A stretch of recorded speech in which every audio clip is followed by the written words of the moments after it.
Y en esta segunda parte de Noticias 3.0 quiero presentarles al invitado de hoy.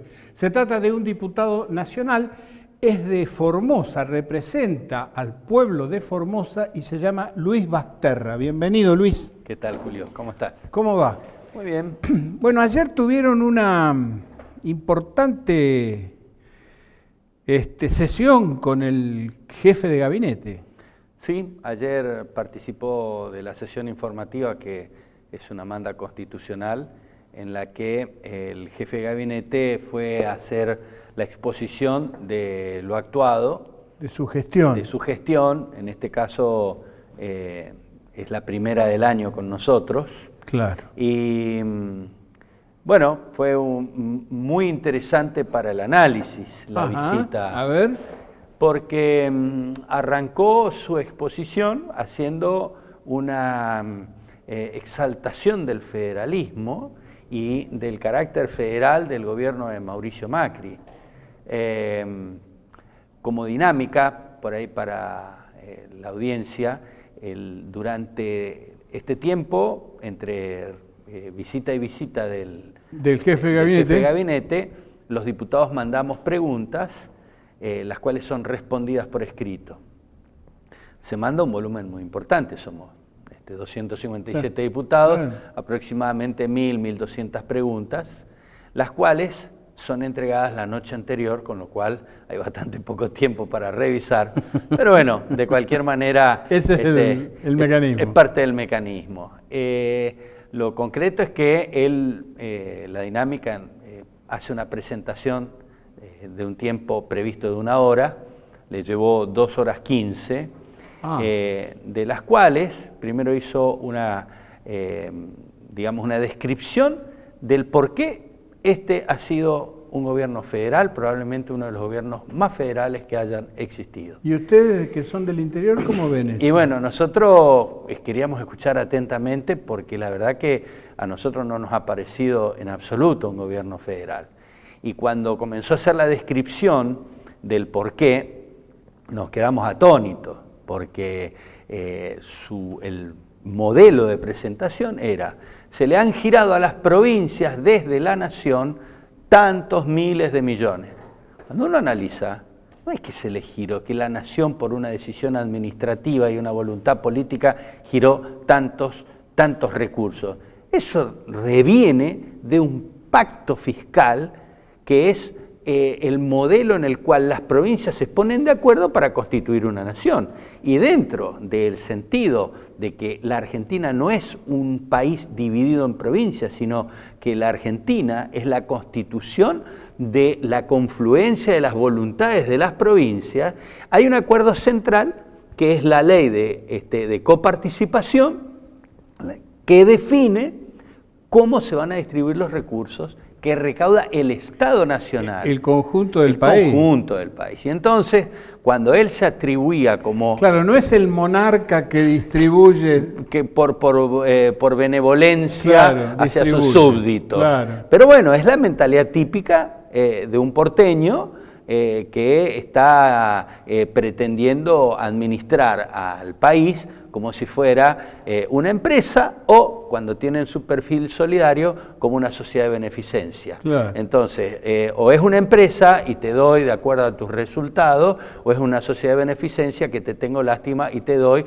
o a cambio de algún favor. Bueno, esto de federalismo, este gobierno no realmente ha demostrado muy poco federalismo real.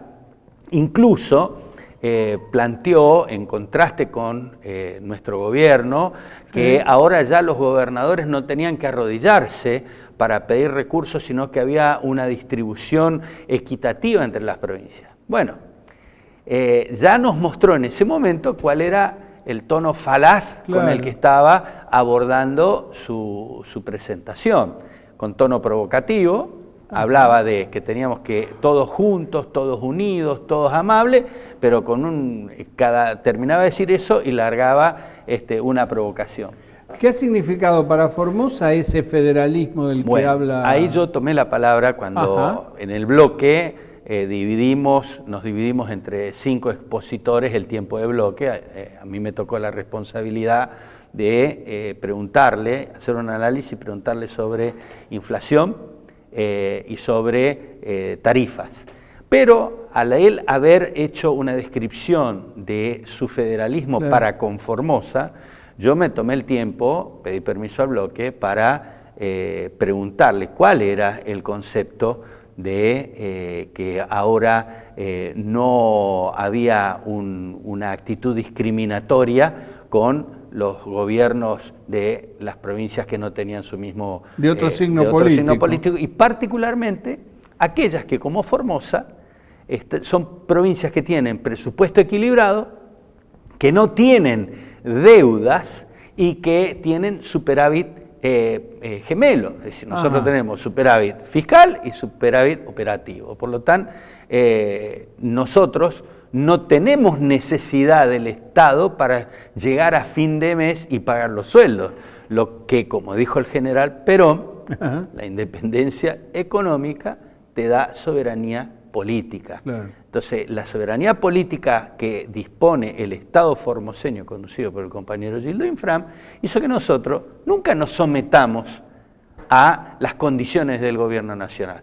La consecuencia de eso fue una discriminación absoluta. Entonces, era un contrasentido tremendo que él dijera, no hemos hecho discriminación, a lo cual yo le pregunté que por favor me diga cuál es la obra no iniciada, tan solo presupuestada y licitada por parte del gobierno nacional. En Formosa. En Formosa. En estos últimos 3 años y medio no se licitó una sola obra, Julio, una sola. De hecho, hasta fue falaz su presentación porque habló de 192 kilómetros de rutas terminadas y 185 kilómetros de rutas en pavimentación. Bueno, no se hizo más que un tramo de 20 kilómetros de una autopista que se había iniciado durante nuestro gobierno, que todavía no está terminada, y se suspendió el tramo que iba desde esos 20 kilómetros hasta el límite con el Chaco, que son otros 40 kilómetros. Entonces, él está hablando de, por ejemplo, que habían hecho nuevos pavimentos, y la verdad que lo único que hicieron fue reparar parcialmente algunas rutas, haber iniciado la reparación de otras, y como no tienen un modelo de actualización de costos, y hemos tenido una brutal inflación que ninguna empresa puede producir con los costos a los cuales aceptó la licitación, hemos tenido que, no sé si por ahí te ubicás, cuando le pasan ese rallador a la ruta para después volver a pavimentar, tenemos 60 kilómetros rayados, sin pavimentar, y cuando se raya afloran los pozos. Hemos tenido accidentes fatales por haber quedado a mitad de camino en la repavimentación. No estamos hablando de rutas nuevas, de la repavimentación. Entonces, cuando nos viene con el discurso federal de que acompaña a las provincias, acompañó a las provincias que le votaron las cosas que ellos pidieron, a los que nosotros nos hemos mantenido firmes en nuestras convicciones, no vino nada, esa es la realidad. ¿Y qué espíritu dejó en el Parlamento? Me refiero no solamente al bloque del Frente para la Victoria del que vos formás parte, sino en general a los bloques opositores.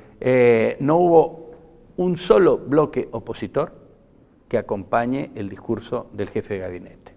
De hecho, el bloque oficialista estuvo callado hasta que a una provocación aplaudieron, porque ya después de casi 2 horas de presentación, por primera vez logró un aplauso de los propios. Hasta ese momento ni siquiera había logrado que lo acompañen sus compas religionarios, no sé cómo se dirán, los cambiemitas, ¿no? Los cambiemitas.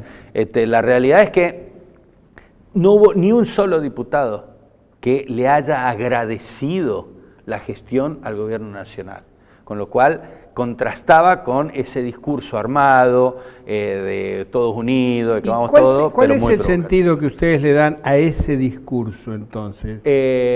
La verdad que es una estrategia absolutamente errada para los tiempos que vivimos, Julio.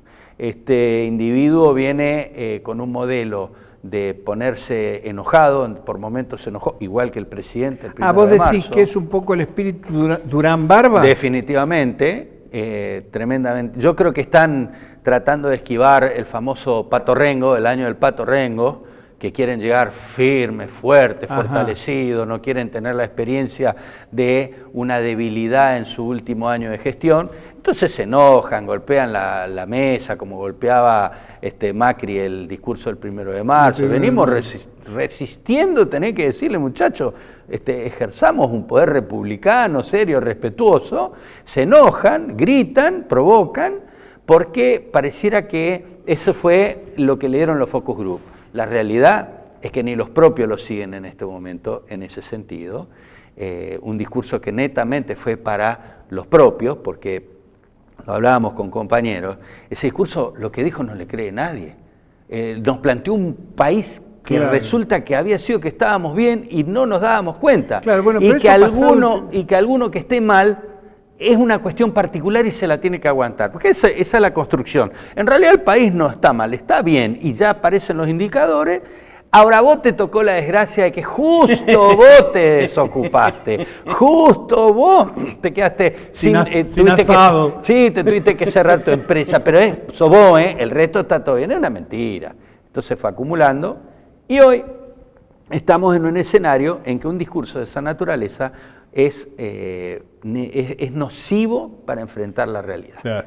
No ha habido una actitud genuina, paradójicamente sí la tuvo el jefe de bloque de Nicolás Massot, cuando cierra, que después te puedo hacer una referencia clara, convocó a recuperar la tarea legislativa para tratar de salir para adelante, porque juntémonos todos juntos, pero no los habilita el gobierno nacional a los diputados oficialistas a dar quórum en las comisiones, no los habilitan a dar quórum en las sesiones especiales, ¿dónde estamos? Muy pagando. Quedan muy colgados, porque tienen que responder a la gente por qué no discutieron sobre tarifa, por qué no discutieron sobre impuesto a las ganancias, por qué no discutieron por los créditos UVA y UBI, que están destruyendo la economía de los tomadores de crédito, de la familia. Entonces, en un año electoral, su propia gente le dice, muchachos, dennos algún espacio para que podamos defendernos.